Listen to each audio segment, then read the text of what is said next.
I am David Thornburgh, and I first want to express on behalf of our family the poetic, the powerful tribute that Andy Card gave to our dad.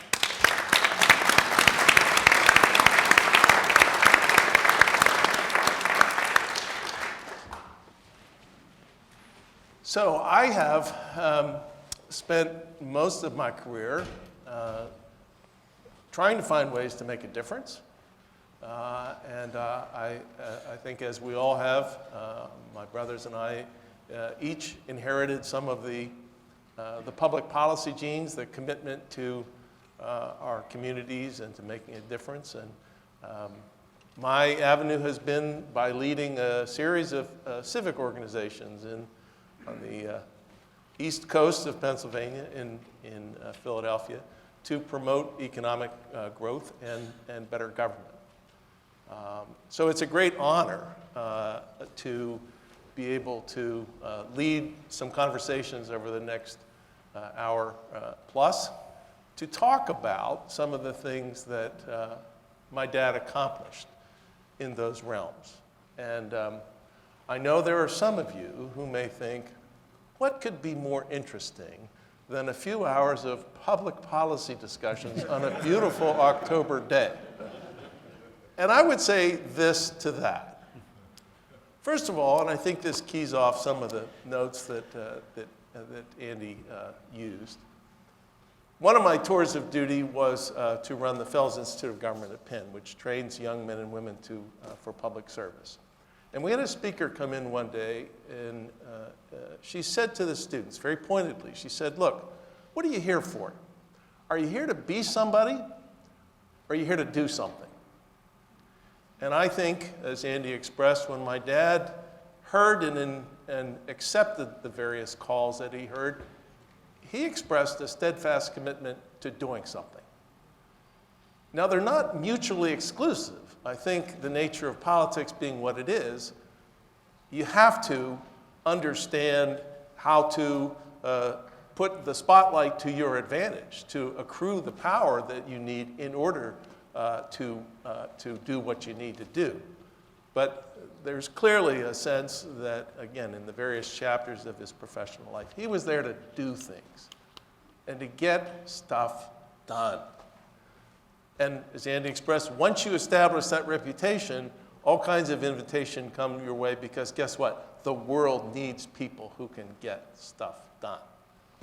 So I happen to be someone who revels in, who enjoys the back and forth and the urgent discussions about what it is that we need to get done. So I look at this opportunity of the next couple hours with a great deal of joy and anticipation because we're fortunate to be joined by some folks from different chapters in my dad's life, some of whom were literally in the room when it happened, others whom had a second or third degree of separation from my dad and his career, but all of them distinguished in their abilities to both be people, to be someone, and to get stuff done. And so I hope you'll share in that sense of anticipation and that sense of accomplishment that I hope is sort of the through line for our discussions. I want to say a couple other words of introduction before we get to the substance of today. And by the way, to my mind, you do not have a discussion about Dick Thornburgh without spending a lot of time talking about substance, right? You just don't. This is not a game. This is about, as Andy said, this is about doing something to benefit the lives of those you serve. But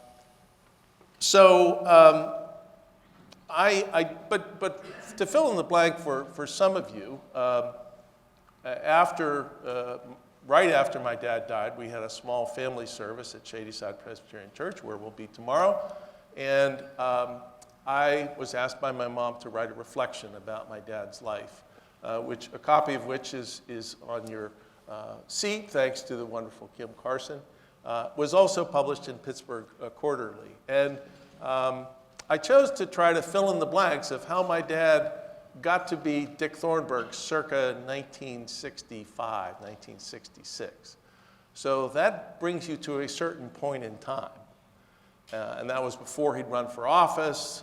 He had been an emerging professional force on the scene, an earnest. I think he had heard a good number of invitations to serve. He was a founder of Community Legal Services here in Pennsylvania. He was an active member of too many task forces and initiatives to follow, but not yet become Dick Thornburgh, U.S. Attorney, Dick Thornburgh, Governor, et cetera, et cetera. So this is part 2 of the Dick Thornburgh story, and I'd urge you to take a look at part 2, either in the reflection that's on your seat or go back and look at it online.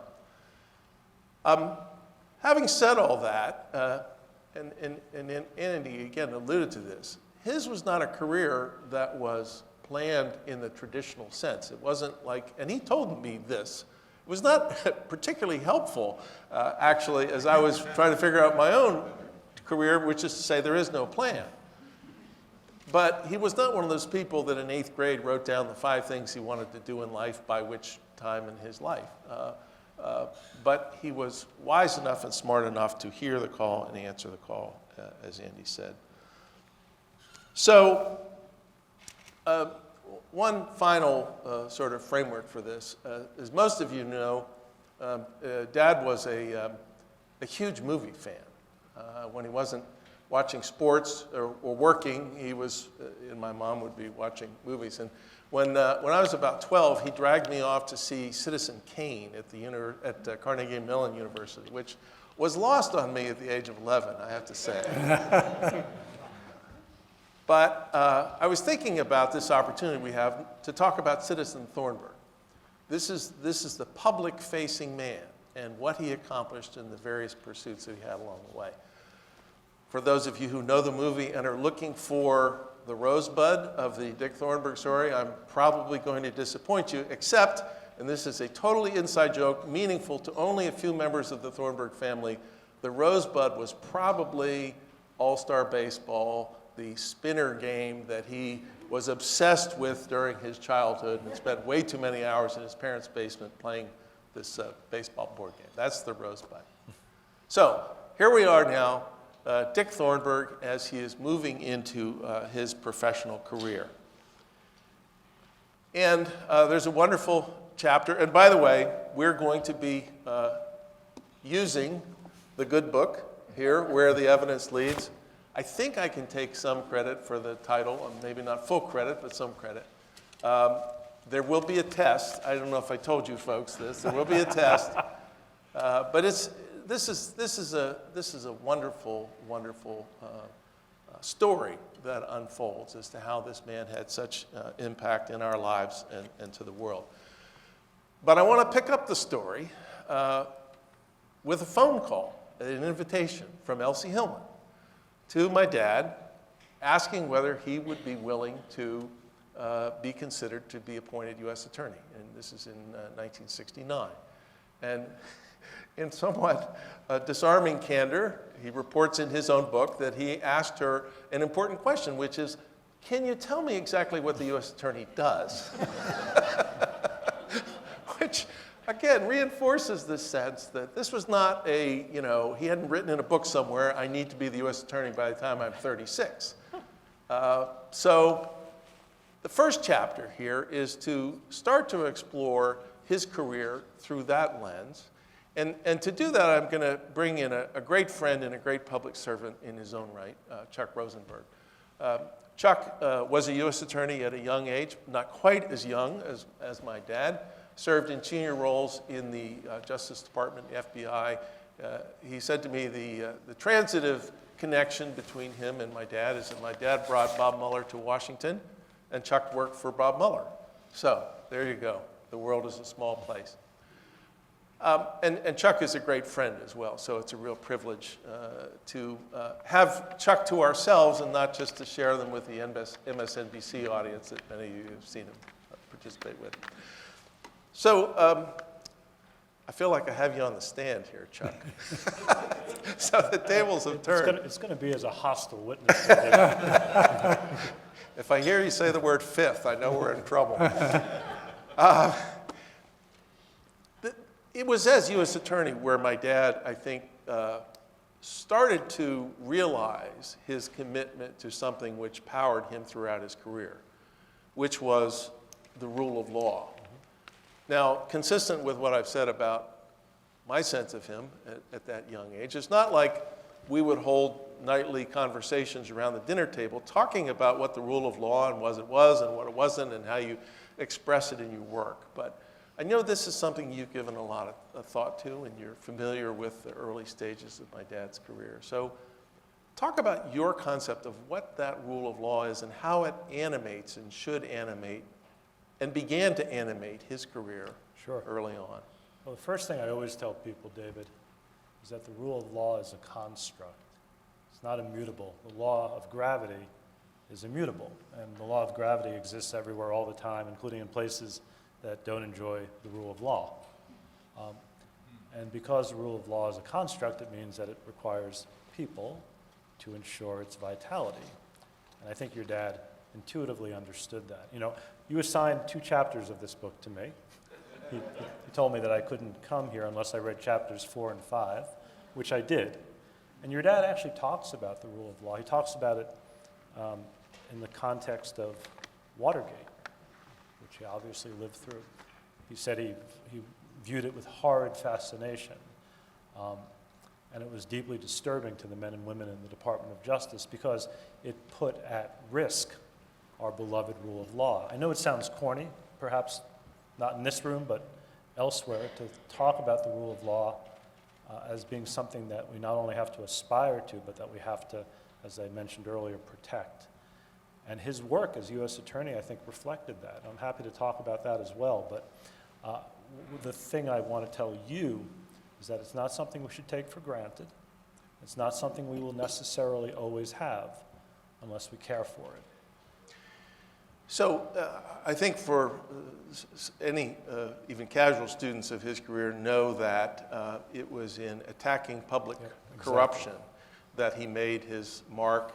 He did other things, and I'm fascinated by those. Maybe we can talk about them. But it was in fighting public corruption that he made his mark that then served him in successive chapters. It was so interesting to me to read that in chapter 4, David.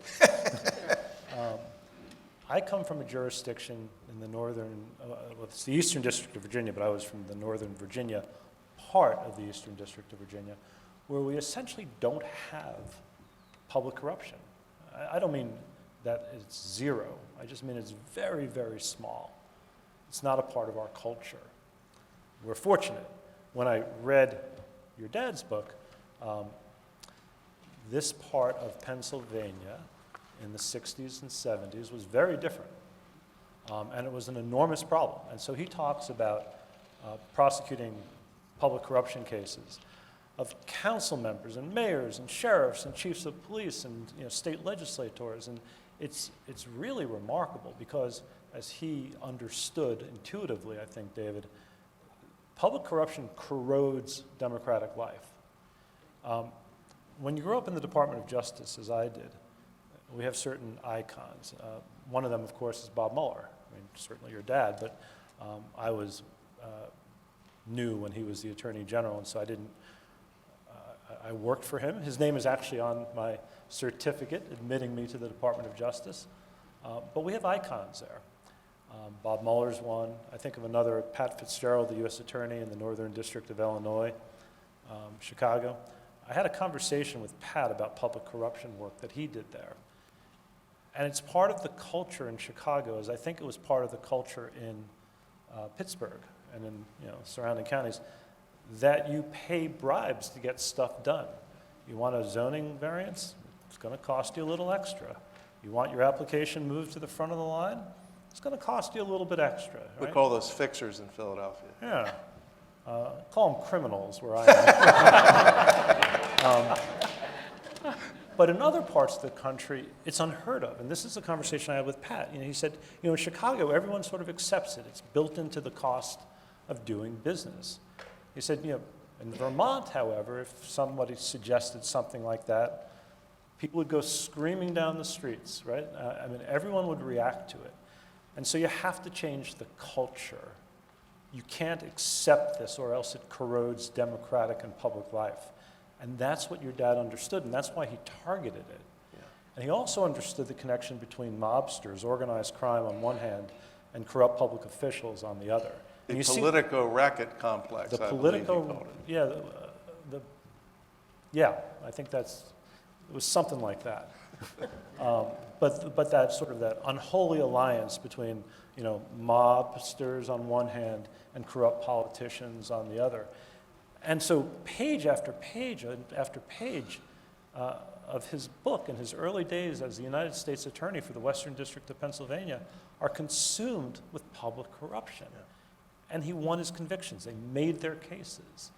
And I think and we'll never eradicate it, but he drove it way down. And that makes everybody in a democracy healthier. Yeah. And he knew that. So let's spend another second on that, because I just come off a tenure running a longstanding good government organization in Philadelphia that was created to push back against public corruption. And it struck me along the way, there's sort of two schools of thought. One is to say, when you prosecute public officials, it reminds people how baked into the culture this is, and therefore it further accelerates the sort of sense of despond. The other approach says, when you prosecute public officials for public corruption and you win, it affirms people that the system works, that you can put people away for crossing that line. Where are you on that? I'm in the second box. So we don't win every case that we bring in the United States Department of Justice, but overwhelmingly we do win. And we win because we have facts. And when you apply the facts to the law, jurors get it. And the number of convictions in public corruption cases under your dad as Attorney General, for instance, I think went up by 500%, which is really an astonishing thing if you think about it.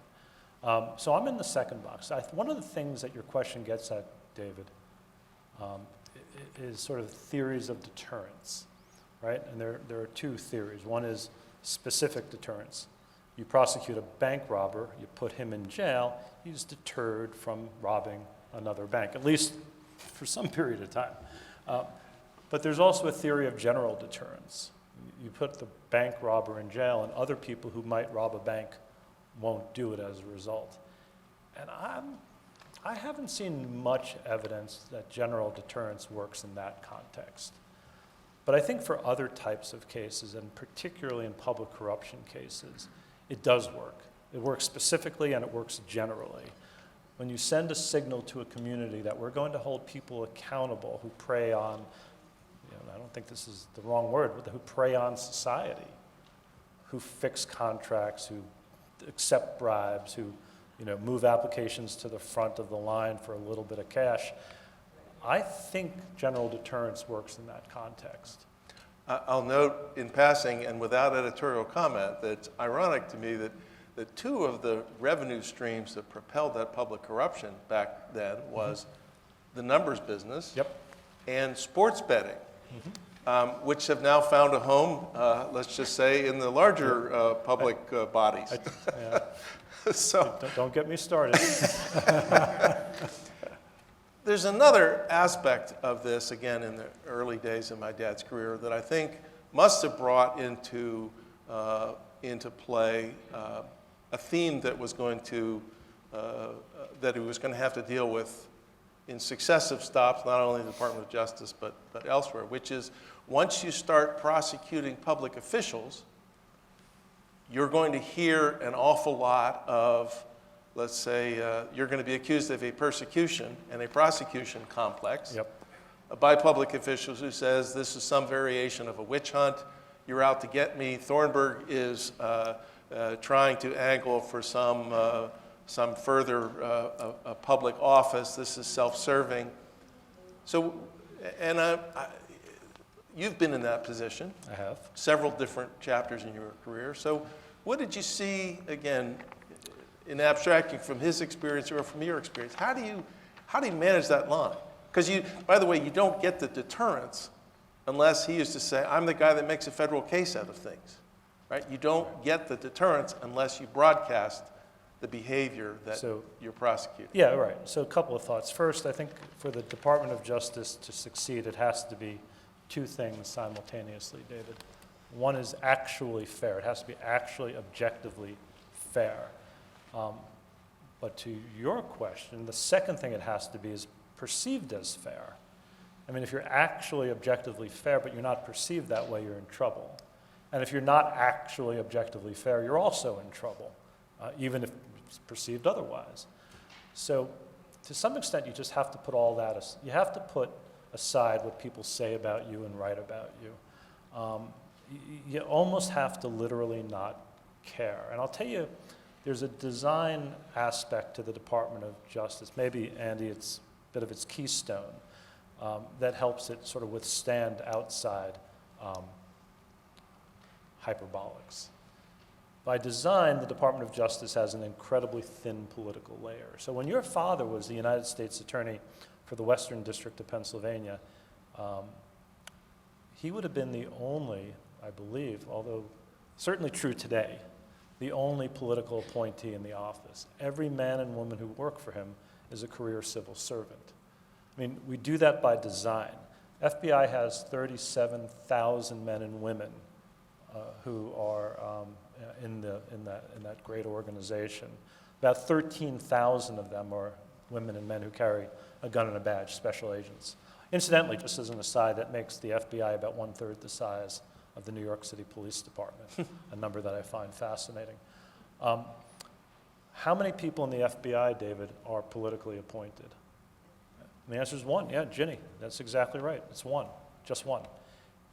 If your husband had accepted appointment as director of the FBI, he would have been the only political appointee in an organization of 37,000 people.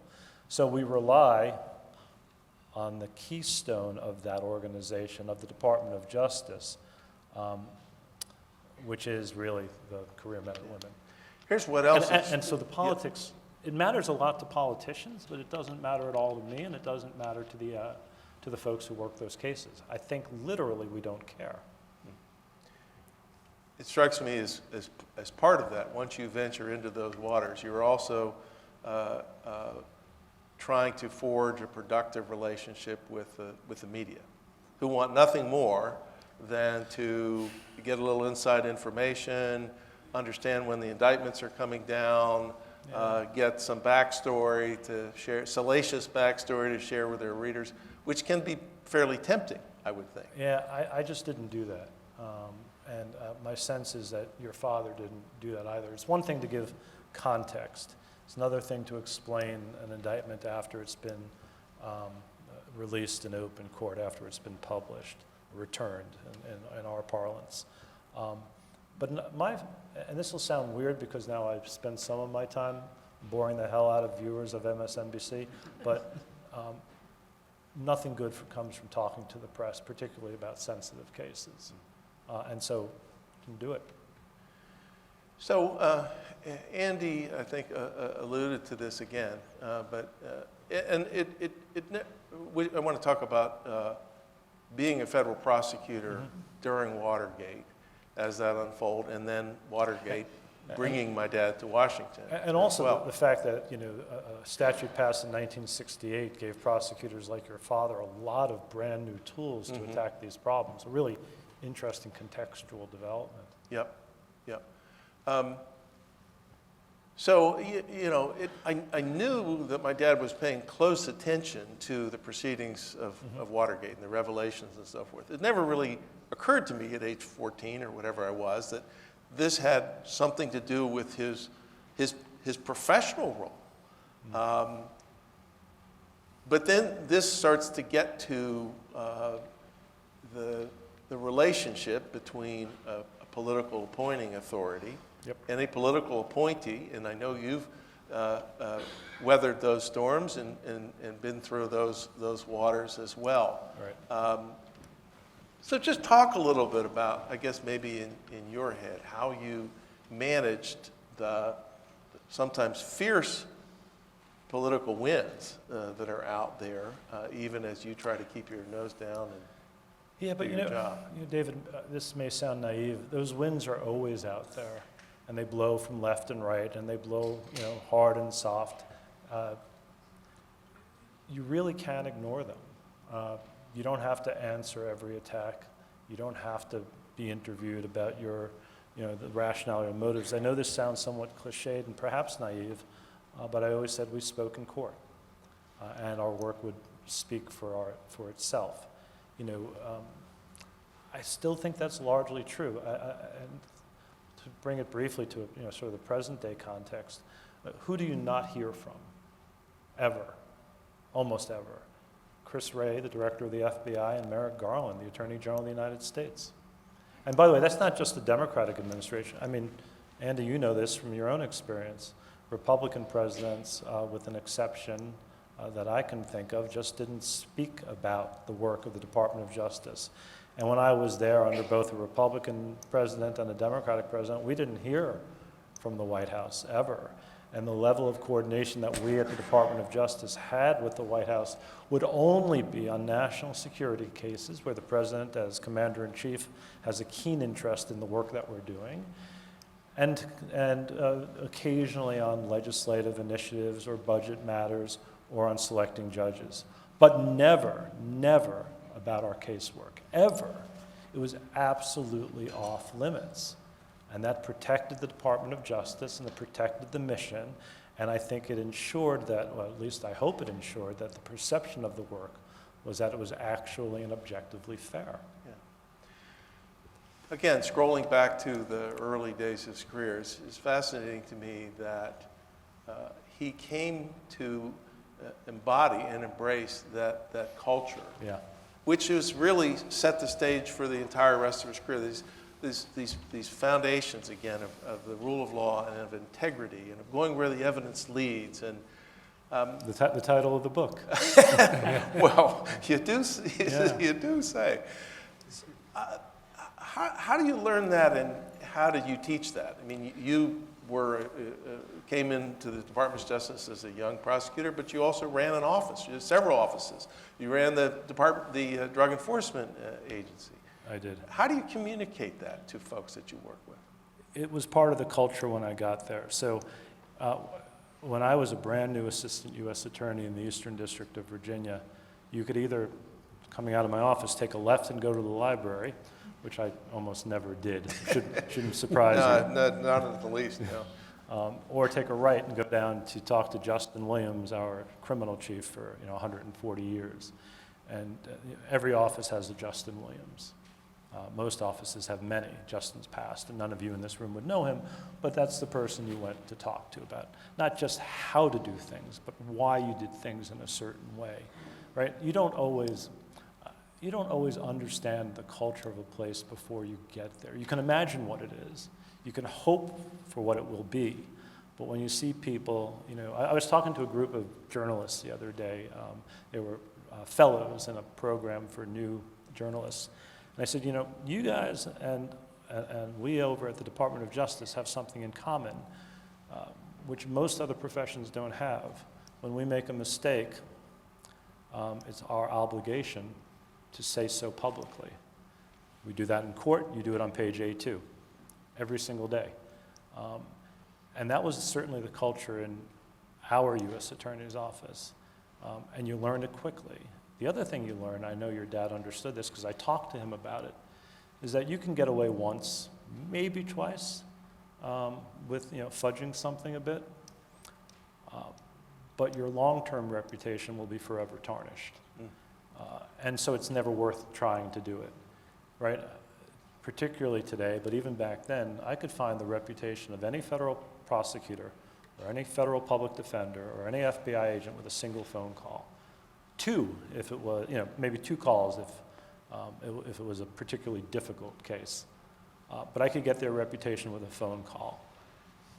And so establishing that reputation, maintaining that reputation, and passing on the passion for preserving and maintaining reputations was part of the culture. Yeah. And I love the story your dad tells in his book about sort of just watching other federal prosecutors, career prosecutors, do their work in court. He had never tried a case, certainly not a criminal case. He had no idea how to do it, so he would just go from court to court watching his prosecutors try federal cases. He says they thought I was spying on them. He said, actually, I was learning from them. And that notion of learning from the folks who have gone before you was incredibly important. Yeah. Just a quick comment. I know I asked you to fast forward in advance of this conversation, thinking about his contributions as Assistant Attorney General of the Criminal Division and during Watergate, and also as Attorney General, putting aside the Americans with Disabilities Act, which we're going to talk about later. But big picture, what do you walk away from in terms of the contributions he made in those roles? Well, so as U.S. Attorney, certainly his work in the public corruption sphere, we talked about that. But I don't know that a lot of folks would necessarily appreciate that when he was the Assistant Attorney General for the Criminal Division. So at Main Justice headquarters, what we sometimes refer to in the field as the Death Star, he created the Public Integrity Section. This would have been 1975, 76. 75, 76.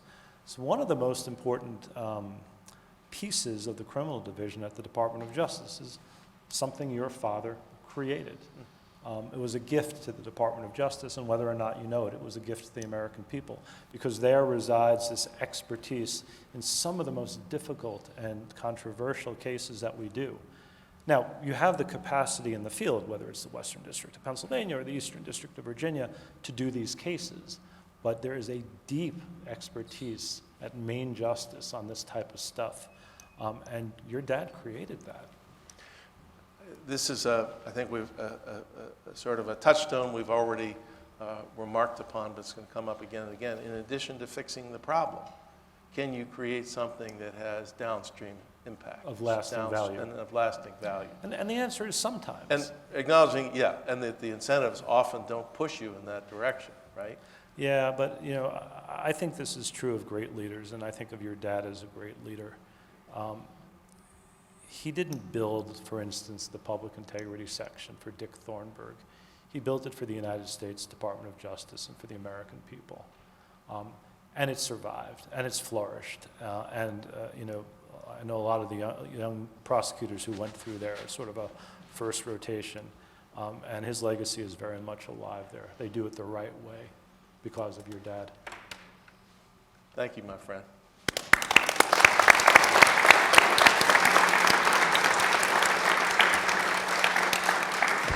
Got me so excited I dropped my pen. So in rough chronological order now, we're going to talk about his tenure as governor, putting aside, as we did with the ADA here, largely the topic of 3 Mile Island, which we'll revisit in round 2. And it was on the strength of the reputation that he built as U.S. Attorney, as a corruption-busting U.S. Attorney, that he first won the nomination in a very crowded and very high-quality field in 1978, and then was elected governor, and then enjoyed 2 very productive terms as governor. And to talk about and to reflect on that period, we're honored to be joined by Ray Shapak, who served for 28 years as the executive director of the National Governors Association, having come from the Congressional Budget Office. More about that later, as that intersected with my dad's career. And Ray, you first met my dad in 1983, thereabouts, when you assumed your office. Is that right? That's about right, yes. Yeah. And you told me this, after your tenure, your staff figured out how many governors you'd worked with over the years. Remind me of that number? Yeah, it was in the 350 to 400 number. So you've seen a lot of governors come and go. I have. But you also said, and this is remarkable to me, in some ways that period of the late 70s, early 80s, mid 80s was kind of a golden age of governors. Name some names and give us some sense of why you think that was. Well, of course, you had a couple of former governors become president. So you had Carter and you had Reagan, and that began to to elevate it. And then you had just a stellar group of governors. I mean, you had Dick Lamb in Colorado, you had Scott Matheson in Utah, you had Michael Dukakis in Massachusetts, you had John Sununu in New Hampshire, you had Mario Cuomo in New York, you had Lamar Alexander in Tennessee, you had Bob Graham in Florida, you had Kane in New Jersey.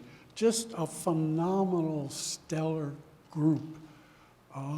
Very smart, really cared about public policy. And at that particular time, they didn't have all these other places for their energy. So a lot of their energies went through NGA. They would actually come in on a Saturday in the conference room, 10 of them, to argue about a Medicaid policy. So, staff would be there. Staff would once in a while talk, but they wanted to reach across and talk to each other. And they wanted, at the end of the day, to come out with a policy that they could then take to the majority leader and the minority leader and the Speaker of the House and their own senators. So they were very, very committed. It's a remarkable alignment of talent, really, in a fairly short period of time. This is the through line of, I know, a book that my dad loved called Laboratories of Democracy, which more about that later as well. But the spirit of which is one, and I know, in his own wonky way, he fervently believed that in the small f federal system of this country, and that so much attention giving to Washington and all of its machinations, but that the real action, the real fun, if you will, was back home in a state capital. Again, hundreds of governors you've worked with. I'm sure all of them believed in some semblance of that. But what was it that then, and maybe even now, made being a governor what it was? Well, I do think it's the best political job in America because the state is generally small enough that you can actually get your hands around it. And if you're willing to get reelected over a 4 or 8 year period, you can have a major impact. Often used to hear former presidents sort of say, if I only had the powers now that I had when I was governor. And when you dig into it, it's phenomenal. I mean, if you're going to basically not spend money at the federal government, you got to send up a rescission. You got to request it.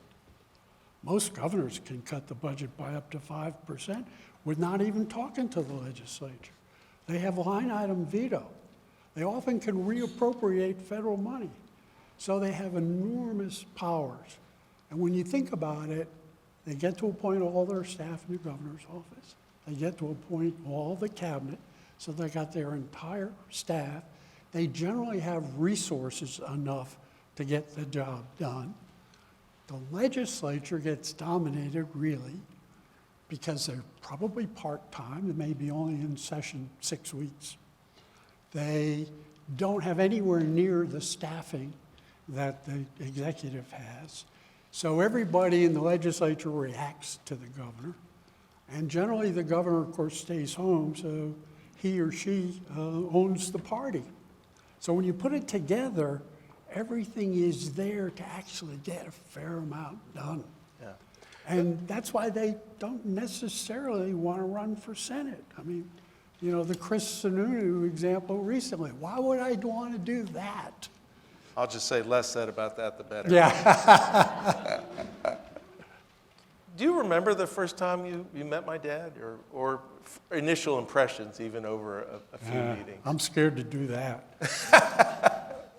But I'll tell you, I had only been in the job for less than 2 weeks, and there was an executive committee meeting, which were the 9 governors that sort of had the biggest say on policy and running of the organization. And I remember sitting across at the conference room table from him, and the first thing that came to my eyes, he's very steely-eyed. I feel guilty and I haven't even done anything yet. What's going to happen when I actually do something wrong? You know? So he clearly had that look. This was not somebody you ever wanted to lie to, because he knew it before you said it, you know. So that was my first impression. It took me, in all honesty, I mean, he was scary. It took me a while to sort of work my way through that. The other thing was very organized.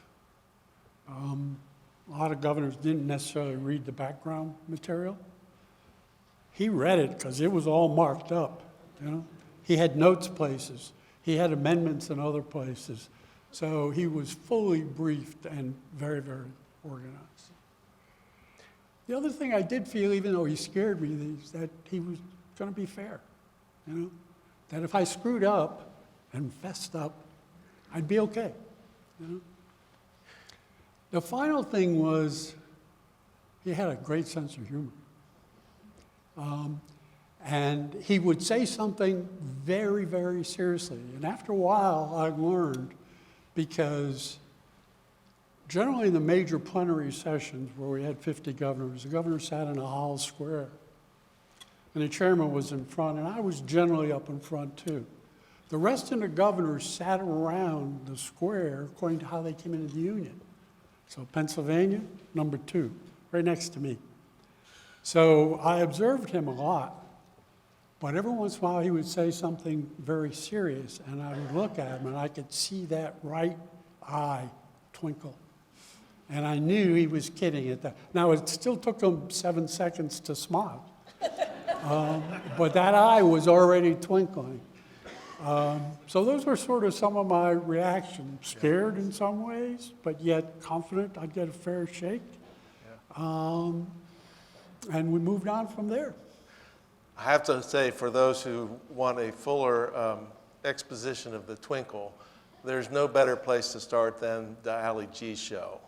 If you want to go back and look at that, it's on YouTube, where, without getting into the particulars, pretty soon after his encounter with Ali G, he understood what the deal was, and the twinkle came to the full force. He says in his book, and I actually use this in teaching about executive leadership and public roles or even private roles, this sense of discipline, that he tried to institute a methodical process for assessing policy areas or policy ideas, and that there was, you know, you looked at not just whether it's a good idea or a bad idea, you looked at the budget implications, political implications, legal implications. There were 6 of them altogether. Was that unusual in your experience in working with other governors? I mean,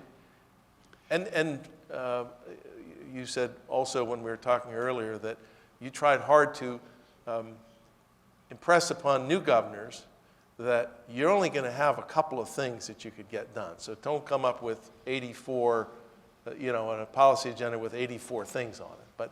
But those 2 things, that sense of discipline and that sense of prioritization, did you sense that among him? Yeah, he was very good. As I said, he was organized and very disciplined. And so his sort of 6 steps about how do you think about policies, I remember politics were number 6. So you looked at most of the other things, which are the real policy, and then at the very end you look at, can you pass this type of thing.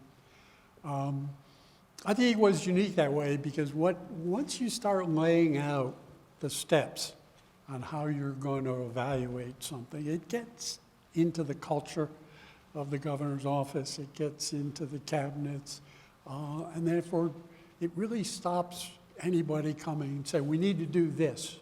The memo comes forward about a policy thing, and every step is discussed. So I think it's very, very critical. And I think most governors would sort of do 3 or 4 of those things, but probably not all of them. And they probably would weight the political more than he ever did. Yeah. Sort of discourages the freelancing, the improvisation, they kind of make it up as you go along. Let 1,000 flowers blossom. Yeah, I bet he kicked back. You know, people came into the office and he probably said, have you evaluated it according to my 6 steps? Yeah. And he's only got to say that once. I'll now make a public confession to those of you who served in my dad's administration that when I was home, I was at the Kennedy School at the time, and I was home. I believe he invited me to look at the weekly reports that cabinet members submitted. And there was a huge stack of them, and as of course you know, he went through them methodically and put questions and underlined things in the ubiquitous red pen. So I would flip through all those, and there was clearly a sense of an executive paying attention, wanting to understand the particulars and the details, and pushing back on assumptions and so forth, which not surprising. They probably knew he actually read them.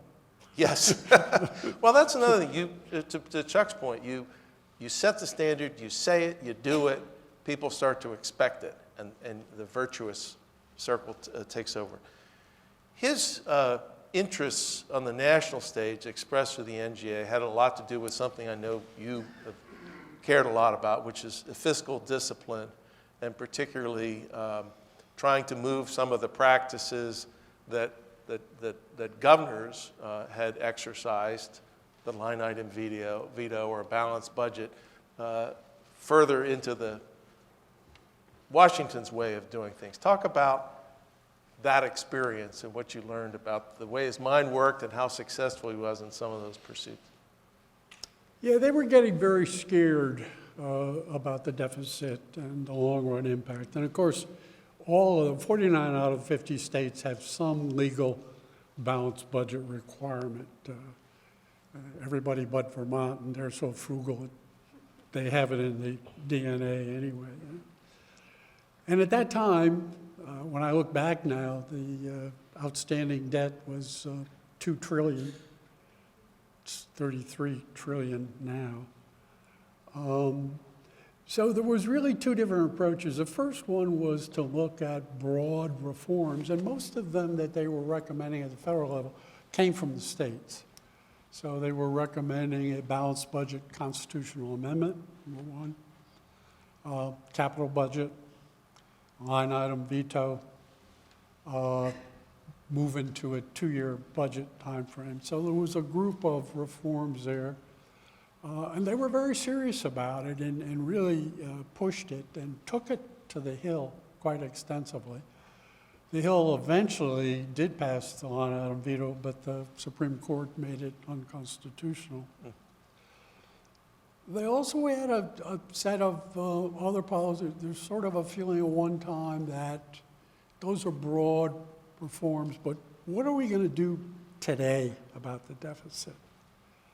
And so again, we worked on very detailed policy positions. In other words, they actually adopted policies such as the COLA on Social Security, which I guess is going to be 8.7% this time. People would only receive 2/3 of the CPI increase. Medicare payments would only go up 4%. Positions on how much defense would go up, how much taxes would go up, very detailed budgets.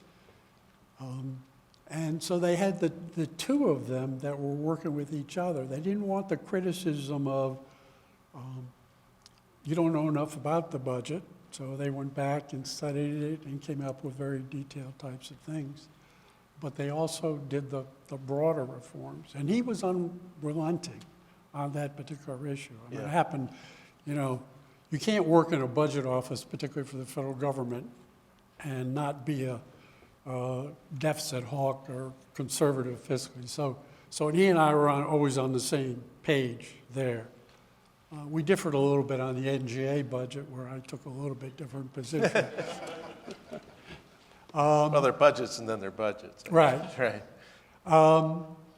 But even on the timing, they were so serious that they made sure that the policies were developed, and there was a fair amount of publicity before the budget committees even began to consider the budget for that particular year.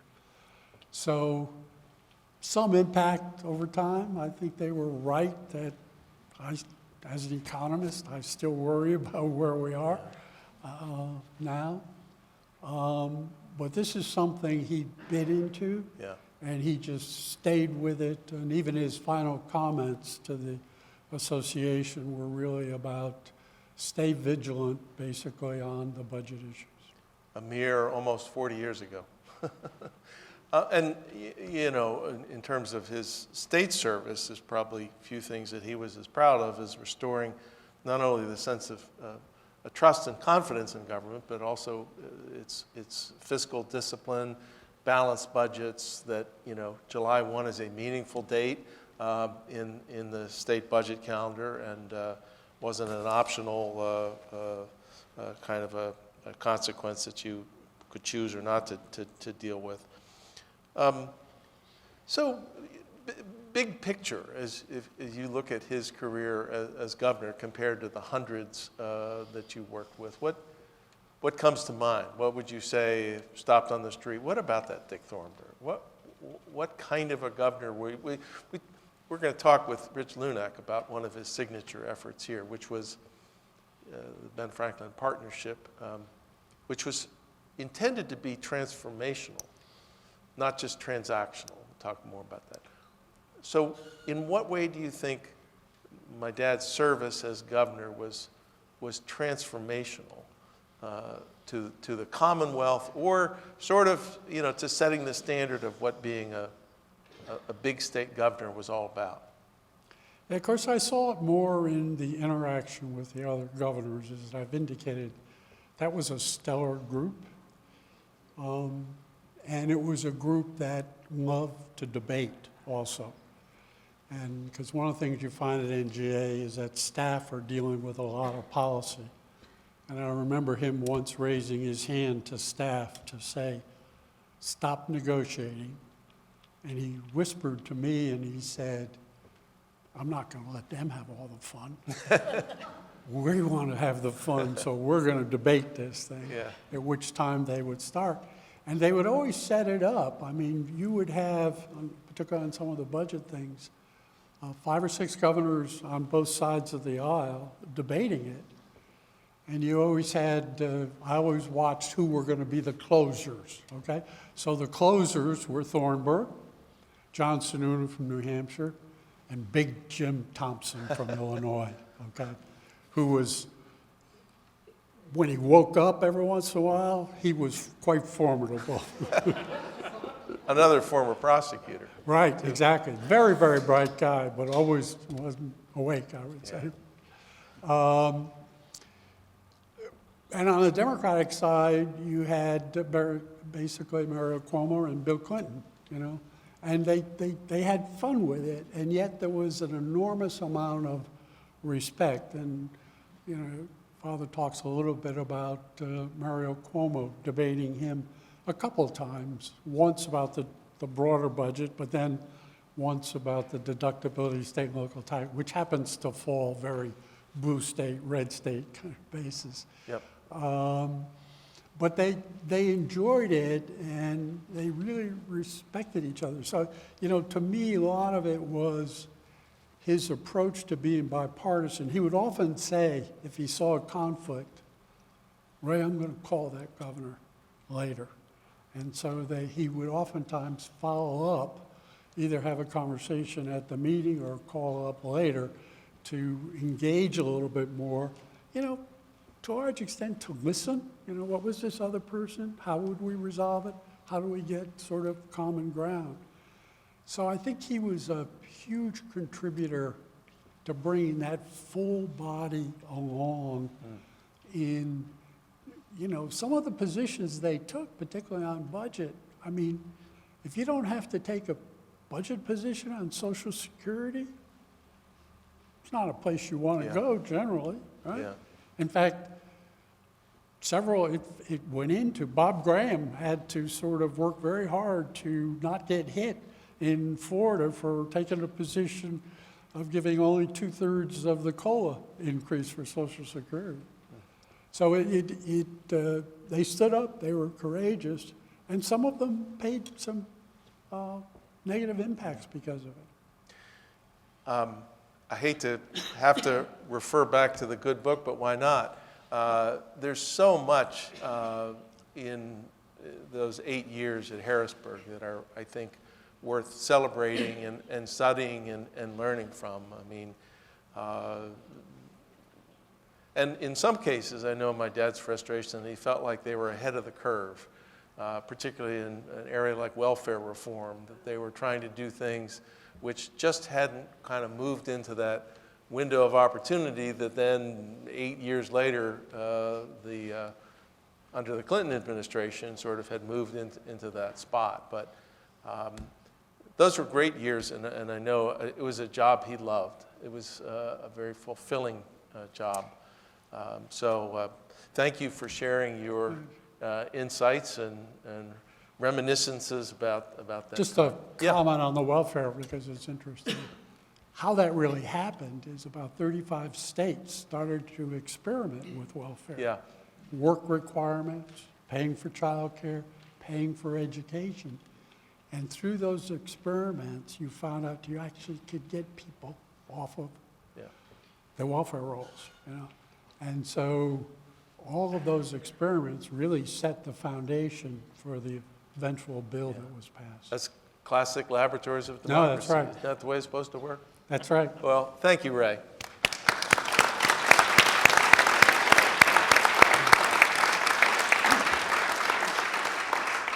So now we turn to, I was saying to Rich Lunak, you know, any good father loves all his children equally. But if there was one child, one policy child, that maybe my dad had a particular affinity for, it was the Ben Franklin Partnership. And Rich Lunak is the CEO of what's called Innovation Works, which is the local Ben Franklin Partnership. And we're going to talk a little bit about that. So thanks, Rich. Just to set the stage, and there's some in this audience who know this better than I do. I know Walt Placilla is here, more about Walt in a second. But one of the unanticipated challenges that my dad walked into when he became governor in 1979 was an economy that first started to crumble and then collapsed. So that by the time we hit 1983, which is right after he was reelected, statewide unemployment is at 15%. The bedrock industries that had provided a relatively high standard of living in Pennsylvania, largely by extracting things from the ground and making them into something, had seemingly collapsed. The steel business, the coal business, et cetera, et cetera. So early on, he was faced with this incredible headwind of economic deterioration, which, of course, in a political environment, brings along with it a shout, a plea, and a cry to capital letters, do something. This is, as he's facing a re-election. He's also dealing with 3 Mile Island, but more about that. But you know, the story of Ben Franklin is, in a lot of ways, to my mind, pushing back on that political imperative, that call to do something, when maybe it was not as well considered, but was laying the groundwork again for a real transformation of the state's economy, which is where Ben Franklin comes in. But just to set the table, fascinating to me that you had a personal interaction with the Ben Franklin Partnership as an entrepreneur. Yes. Fast forward, and then you run the Ben Franklin office here for 17 years. But talk about your own personal background and how you first encountered the good work that was going on there. Yeah. Well, thank you, David.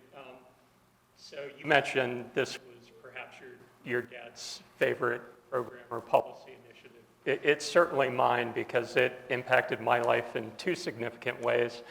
One as an entrepreneur and helping me to build a Pittsburgh company that's thrived to this day. And then secondly, having the honor of running the program for about 17 years. But in some ways, my story is sort of quintessentially a Pittsburgh story of someone that grew up in the 70s and 80s. I graduated from high school in 1983, so right around the peak unemployment time here in southwestern Pennsylvania. Although 15% across the state, I think it was about 20% here in southwestern Pennsylvania. I came from a blue-collar family, and probably the majority of my neighborhood I grew up in worked in the mills, were unemployed around that time. My father didn't work in a mill, but the business he worked at, which was an auto repair shop, closed, and so he resorted to fixing cars out of our family garage, and he impressed on the kids, you know, I want you to have a better life than me, so work hard in school. And I went to Carnegie Mellon University and University of Pittsburgh, and hopefully this is better. Coming out of college, I was lucky enough to start a business that was funded by the Ben Franklin program, and I was an automation engineer at Westinghouse, putting robots and things in factories, and with another guy had an idea of sort of applying that same technology to pharmaceutical dispensing and dispensing drugs in hospitals, and was lucky enough to get support from the Ben Franklin program to build a prototype for a robot here on the University of Pittsburgh campus on Salk Hall in the School of Pharmacy, and Randy Jewell was the dean of the School of Pharmacy at the time. And, you know, it was a real benefit because although I was a technologist, I knew nothing about building a business, raising capital, you know, where to even go for that capital, building out a team. And the Ben Franklin program really provided a lot of those kinds of resources that we'll talk about a little later. And when I left that company a few years ago, we had about $75 million payroll.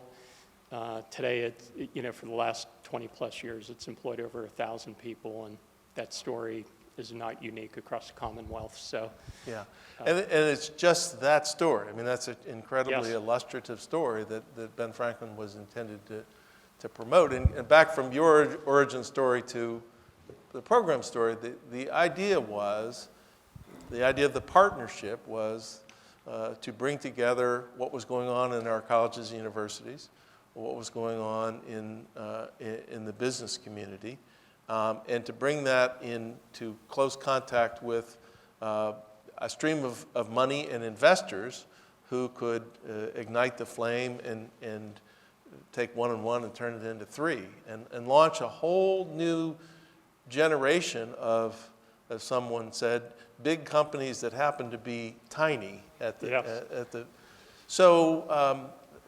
So talk about some of the unique characteristics of how the Ben Franklin effort was designed to achieve those kinds of results. You know, it's really a remarkable program and really visionary and has stood the test of time.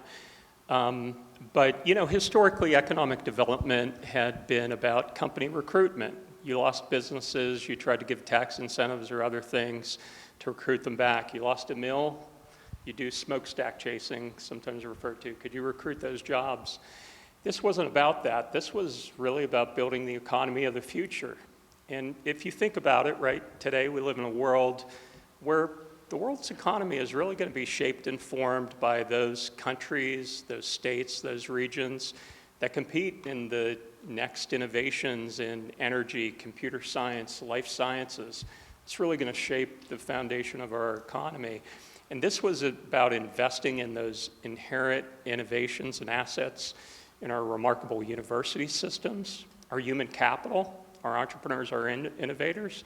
Who's going to be the next Andrew Carnegie, George Westinghouse, people to build those companies, and small businesses. And, you know, fast forward to today, this is really the foundation of economic development strategy, not only across the U.S. and most states across the U.S. have replicated and copied these programs, but really around the world. And that program has produced, the Ben Franklin program has produced remarkable results for Pennsylvania. Just through 2016, it had boosted the state's economy over $25 billion and created over 150,000 jobs in Pennsylvania. And interestingly, we track these metrics very closely, but for every dollar the state invests in the program, it generates nearly $4 in return, just in direct taxes, about the increased performance of the companies that participate in the program. And I think, and maybe Walt Placille and maybe others, maybe there's another story, but I think Dad took credit for the name Ben Franklin. Understanding that he was an inventor, Yes. a business person, and also a civic leader, that he brought people together to create something new, whether it was the first volunteer fire department or Pennsylvania Hospital or what became the University of Pennsylvania, et cetera, et cetera. So sort of embodied in that persona is exactly the kind of sparks that the program was intended to. But this could not have been easy. And I know you weren't there at the time, but you've seen this is a continuing thing. This could not have been easy to sell this politically. And particularly, again, in the backdrop of 15% unemployment and mills closing down left and right, to say, folks, we got to take our time and figure out how to do this. Yes. To talk to Pennsylvanians, to understand what's on their minds, where they're going. How have you negotiated the politics of this kind of effort? So in some ways it's easy, and in some ways it's tough. I would say this program's remarkable in that it's now been supported by your dad and 6 successive governors. And as you know, it's not popular to reinvest in a program somebody else created, a political opponent or someone else, right? Everybody wants to put their brand on their new flagship initiative and things.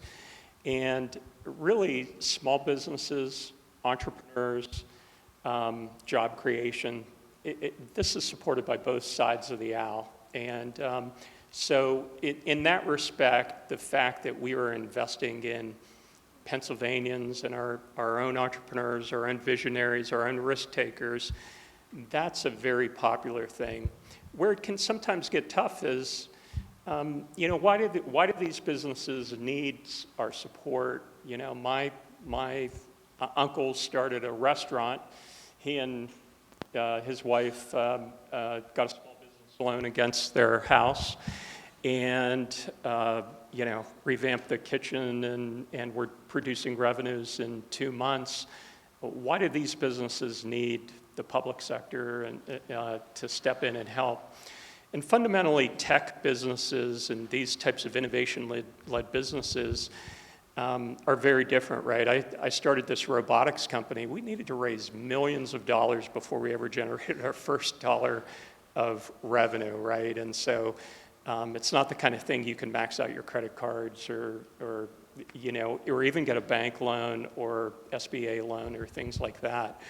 And so having an intermediary that's there to help the entrepreneur, to provide that risk capital to secure that first customer, build that prototype, de-risk that opportunity, and then surround the entrepreneur with the kind of resources they need to then raise capital, build a successful business and strategy, it was critically important. So over the years, I think we've gotten much better at measuring the success of this program, telling that story to elected officials, and it's broadly supported. And as I mentioned earlier, over the years, you would not believe, I was in the job 17 years, we've had places from around the world just come to visit our center to study how it works, almost many states and regions around the country. So it is a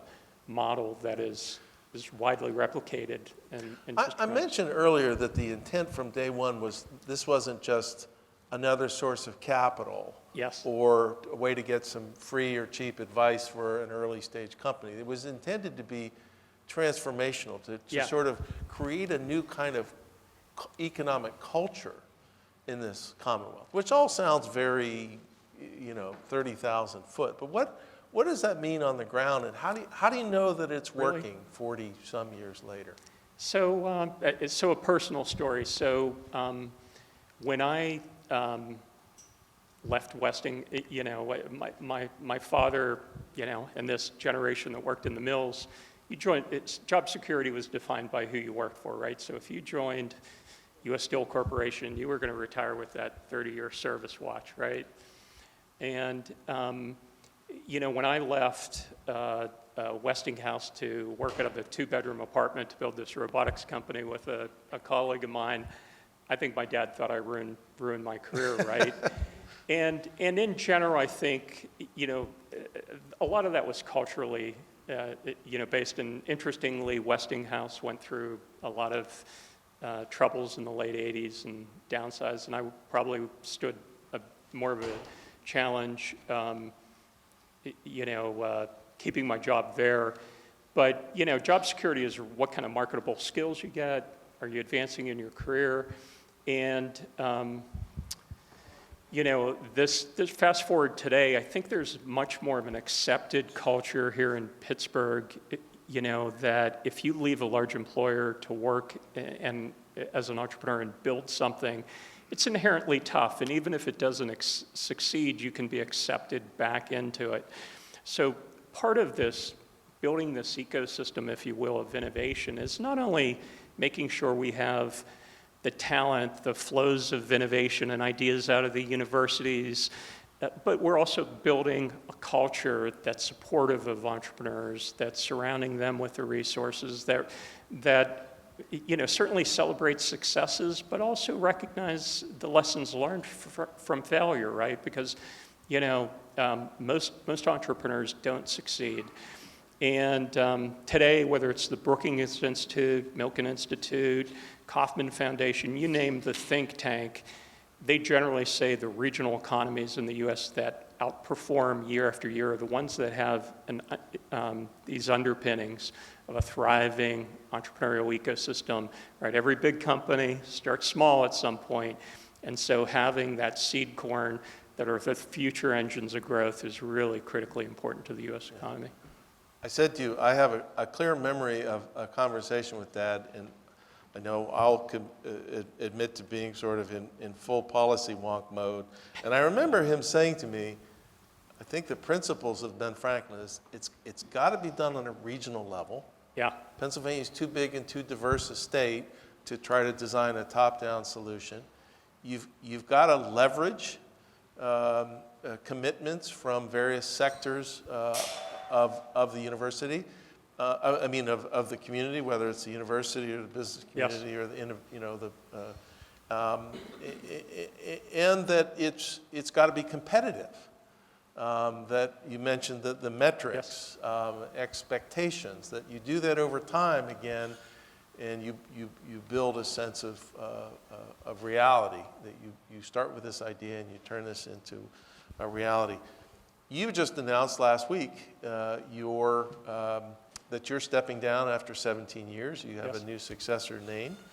So just on a personal level, if I'm just curious, as one standard bearer of the Ben Franklin program here, what legacy have you left? What do you what do you look at with pride that you've been able to do in your tenure? So, I wouldn't attribute this to myself, but really the team and the great foundation the program is set. And it's really been a laboratory for innovating and constantly improving this model. But first of all, let me talk a little bit about Southwestern PA. When I graduated from high school and college, people were looking to leave, sadly, the Pittsburgh area, right? And most of my colleagues and friends from that area now live in other states. I think looking at today, people are unabashedly proud about Pittsburgh. Pittsburghs have a lot to be proud about. And you look at our landscape and our economy, we just have tremendous capabilities in robotics and the life sciences and AI, and we have major corporations, Google, Amazon, Microsoft, IBM, and so many others locating here in the region, setting up research centers, and that transformation, and in Pittsburgh's, on the top 10 list of, places for new graduates to start careers and top performing economies. And I'd like to think that certainly the Ben Franklin program has played a key role in that, but that we've contributed. Here, under my tenure, we've launched a number of nationally ranked accelerator programs. These are new programs specifically designed to help take entrepreneurs in an immersive program where they get investment, business assistance, an intense curriculum to accelerate the launch and success of these programs. We literally have hundreds of applicants from around the country and even sometimes outside the U.S. for a handful of slots in these programs. We certainly take a lot of local entrepreneurs, but people relocate from across the country just to participate in these programs. We've launched new venture funds. Recently, the U.S. Department of Commerce awarded Pittsburgh with a $62 million grant, of which we'll be leading an effort to build a robotics accelerator to lead that initiative. So I'm super bullish on the future of Pittsburgh. I think this region can be one of the top tech and innovation hubs in the U.S. We certainly have the foundation and resources to build off of. Not to say that we're there and can afford to take our foot off the accelerator. I think it takes that continual investment, but I'm really bullish on where we're headed. You remind me, I meant to say at the outset, and I think all of us who knew Dad knew this about him. He was intensely proud of this city and proud of this Commonwealth, whether it was reversing that sense of corruption that maybe he walked into, or whether it was reversing these long-term but then very sharp economic declines that he walked to in his governor. I mean, hearing that, I think would be, he knew this. He knew this during even the latter stages of his life, what a difference he made. Yes. As again, to Andy's point, well, this suggests that well-designed, well-crafted, in a disciplined way, in a consistent way, if you keep sending the right signals to people, you can make quite a difference. And that fundamental legislation and policy has stood the test of the time. Yeah. It was remarkable in setting up this public-private partnership, making it competitive, as you mentioned, setting it up so that there were regional boards that could set up a strategy that was right for Philadelphia, but different in the rural counties of Central PA or the Lehigh Valley or Pittsburgh, and allowed each center to leverage sort of the inherent strengths of their regions. And I think it's it was done with tremendous foresight, and again, replicated in a lot of communities across the United States. Rich, thank you very much. Thank you.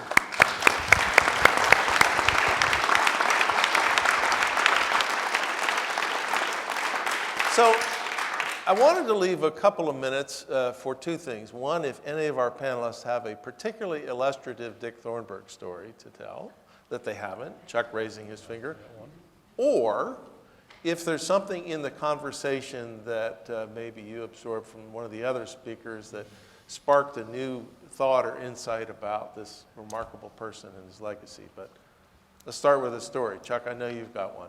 I do. So I graduated from the University of Virginia Law School in 1990 and miraculously got a job through the Attorney General's office. People can't hear you. Sorry, Chuck. No, that's okay. They're probably sitting in the back because they don't want to hear me. I was saying I graduated from the University of Virginia Law School in 1990. Is that okay back there? And got a job in the Attorney General's Honors Program at the Department of Justice, David, which is reserved for the best law students in the nation, and me. Incredibly mediocre grades.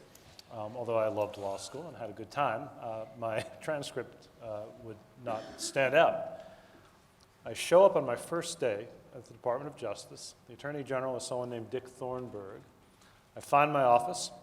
It was made for one person, but it was shared by three of us. I sat down at my desk. I was the third person to show up that day, just because of processing. And so I had the broken desk and the broken chair and the desktop computer, but no keyboard. But about 10 minutes into my tenure as a Department of Justice prosecutor, my phone rang. I picked it up, and it was your father. It was my first phone call as a Department of Justice lawyer. And he said, Chuck? And I said, yeah. He said, Dick Thornburgh here. So I started whispering, because I didn't want Peggy or Peter to hear that I was talking to the Attorney General of the United States. It's kind of like the President of the United States calling a newly minted second lieutenant who had just graduated from West Point. And he said, why don't you come up and see me? And I said, oh, okay, sir. Where are you? And he said, well, I'm on the 5th floor. That's where my office is. I'm on the 5th floor. Come on up and see me. I want to welcome you to the Department of Justice. I'm so glad you're here. Such a wonderful day. And then he said, why are you whispering? I said,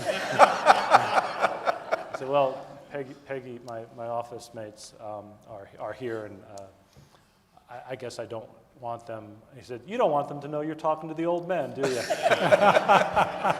So that's pretty much it. Yes, sir.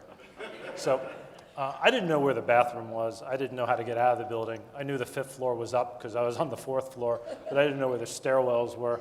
But I eventually find my way to the Attorney General's suite, which is, if any of you have seen it, it's magnificent. There's an outer reception office, there's an inner reception office, there's this gorgeous conference room, and then behind the wall of that conference room is the Attorney General's private office. So I walk into the outer reception room, and the woman sitting there looks at me, she says, yes, may I help you? I said, hi. My name is Chuck. This is my first day, and I'm here to see the Attorney General. He said, I'm sorry, who are you? I said, well, Chuck Rosenberg. And I figured, I know how I'll fix this. He called me. He called me and told me to come up here. So here I am. He called me. The Attorney General called me. And I see her reach for the alarm underneath her desk. And I know she reached for the alarm because suddenly the hall starts filling with FBI agents who are no doubt on your dad's protective detail. I'm thinking, this is really not going as either he or I had envisioned. And fortunately, he came bounding out of his office. And I could see him from across the way, and he said, oh, Chuck, well, welcome. And the agent smiled, and they sort of receded.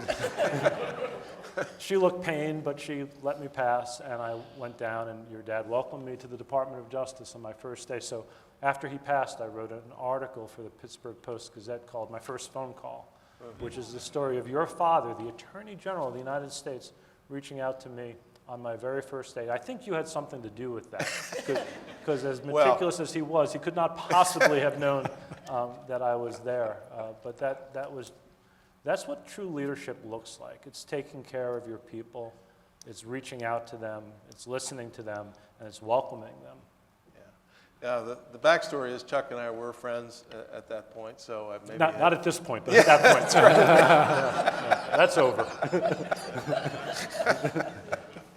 Right, but I know from other anecdotes and stories, this was not uncommon for him. I think and I think we're not going to spend a lot of time today talking about his political gifts, but I think it's fair to say he really enjoyed just talking to folks and getting that. It's Peter Drucker's management by walking around. You learn something from folks deep in the bowels of the organization, even fresh-faced ones. So. I didn't tell, when I got back to my office, I did not tell Peter or Yeah, Peggy. where were you? Just didn't tell them. To this day, they don't know. So. All right. Now, that one may be a hard one to top, but Ray is... Just a quick story. I kind of referred that we had disagreement on the NGA, National Governors Association, dues. This group of governors was just piling the work on me, and so I decided I needed a 3% dues increase. You know, it was kind of like inflation. And so I went to Governor Thornburgh and said, would you support it? He said, hell no, I'm not going to support a dues increase. So we had 3 conversations over a period of time. And in the 3rd conversation, he said, I want you to know I'm not going to talk in opposition for it, but I'm not going to vote for it. And then the 9 governors voted 8-1, and I won. And I couldn't figure out what was going on. One of the other Republican governors said, Republican governors had discussed it in the caucus. And Governor Thornburgh told us he was not going to vote for it, but encouraged the 3 of us to vote in favor of it. Very smart, very smart. Rich, I know you may have a Dick Thornburgh story, but I know you and he were not contemporaries in that role, but he loved to tell the story about Ben Franklin. I think about when he was visiting the center at Lehigh and was poking around. Again, this sort of sense of, I like to see how this whole thing works. Poking around an office and opened what he thought was a closet. And lo and behold, there was an entrepreneur in there all setting up shop and running his business because that was the only space that he could afford and they had available. But so I thought that was a great illustrative story. But any stories about folks that you worked with, that entrepreneurs that wandered into your doors that? Well, just to follow up on that particular story. That was just not any company, but I think company Cyclone Semiconductor, which ended up being fabulously successful in the Lehigh Valley and was acquired by Texas Instruments, but it ended up being a really large employer, so it was remarkable in a lot of ways. But picking local companies is pretty hard. It's like picking among your children, but we have so many great historic examples here. Companies like ANSYS and MedRat and Four Systems and Free Markets and Vocalect and others that, and 26, some public corporations, very large employers, but really a remarkable crop of new companies forming here in the region, and I'll point out a handful of them. We have a life science company, Cognition Therapeutics, that's developing a oral therapeutic for Alzheimer's disease that just went public here locally and is doing very well. We have a cybersecurity company in the Strip District, Wombat Security, that Wombat Security? Wombat Security. So after that, tenacious animal there, but they're adding, they'll probably add 50 to 100 net new jobs. Tremendous number of robotics success examples. One just a few months ago, a company called RE² Robotics that builds ground robotic systems and automation systems to automate airports and industrial automation and aerospace applications and other, was just acquired by $100 million. So, and if we look at some of the metrics just in the last decade alone, literally billions of dollars are coming in to the Pittsburgh area to grow our economy. 10 years ago, the amount of venture capital invested in southwestern Pennsylvania was about $350 million. And in 2021, that number was $3.6 billion. So, and most of that is imported from outside of Pennsylvania. So huge influx of dollars to grow Pittsburgh, high-paying jobs, create these differentiated and competitive companies and retain a lot of the talent that we're producing here in the region and retaining it. So Extraordinary. Yeah. Just as, yes, let's give that a little applause. Huh? That's an applause line.